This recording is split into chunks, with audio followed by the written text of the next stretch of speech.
हाथरस सत्संग के आयोजकों और सेवादारों पर भगदड़ केस में एफआईआर। भोले बाबा आरोपी नहीं, हाथरस भगदड़ मामले में एक्शन हुआ है। मामले में मुख्य प्रवचनकर्ता सूरजपाल उर्फ भोले बाबा के मुख्य सेवादार समेत अन्य आयोजकों के खिलाफ पुलिस ने मुकदमा दर्ज कर लिया है।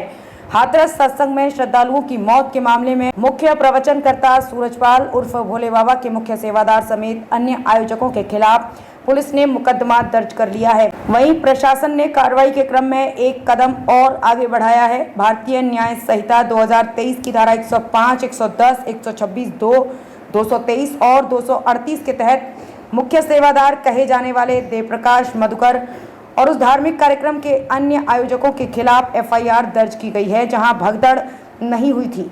एफआईआर में बाबा का नाम नहीं है। डीजी जोन आगरा की अध्यक्षता में कमेटी का गठन किया गया है।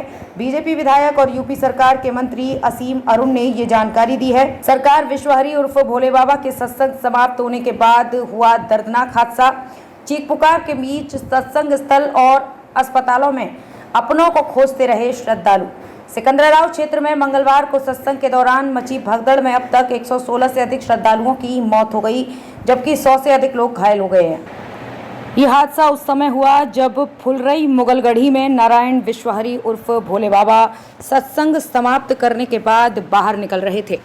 देर रात अलीगढ़ रेंज के आईजी शलभ माथुर ने 116 लोगों के मरने की पुष्टि की है।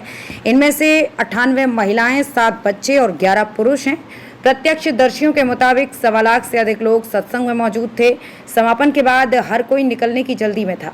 गर्मी और उमस के कारण श्रद्धालु परेशान थे। इसी बीच बाबा का काफिला निकालने के लिए लोगों को रोका गया।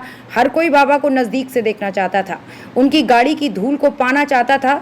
ऐसे में पीछे से भीड़ का दबाव बढ़ता गया। सड़क के करीब दलदली मिट्टी और गड्ढा होने के कारण आगे मौजूद लोग दबाव नहीं झेल सके और एक के बाद एक गिरते चले गए। खासकर जमीन पर गिरी महिलाओं व बच्चों के ऊपर से लोग गुजरते चले गए और देखते ही देखते चीख पुकार मच गई। बड़ी संख्या में लोग बेहोश हो गए। बाबा के सत्संग से निकलते समय यह हादसा हुआ था। बाबा निकलकर कहाँ गए ये किसी को पता नहीं था। देर शाम पता चला कि बाबा मैनपुरी के बिछवा स्थित आश्रम में हैं। यहाँ पर सैकड़ों अनुयायी भी मौजूद हैं। हाथरस के सिकंदराबाद में हादसे के बाद हर किसी की निगाहें भोले बाबा पर टिकी हुई थी। खबर मिली कि मंगलवार की देर रात भोले बाबा अपने काफिले के साथ बिछवा में हाईवे स्थित आश्रम पर पहुंचे। वहां पहले से ही उनके पहुंचने को लेकर चर्चा थी। इसी के चलते यहां अनुयायी भी जमा होना शुरू हो गए थे। लगभग 1 सैकड़ा अनुयायी यहां पर डटे हुए थे। सूचना मिलते ही थाना बिछवा पुलिस भी मौके पर पहुंच गई। सीओ भोगांव सुनील कुमार भी आश्रम पहुंचे। उसके बाद से बाबा की तलाश जारी है। मीडिया कर्मी भी बाबा से घटना पर बात करने की कोशिश करते रहे, लेकिन बाबा ने किसी से बात नहीं की।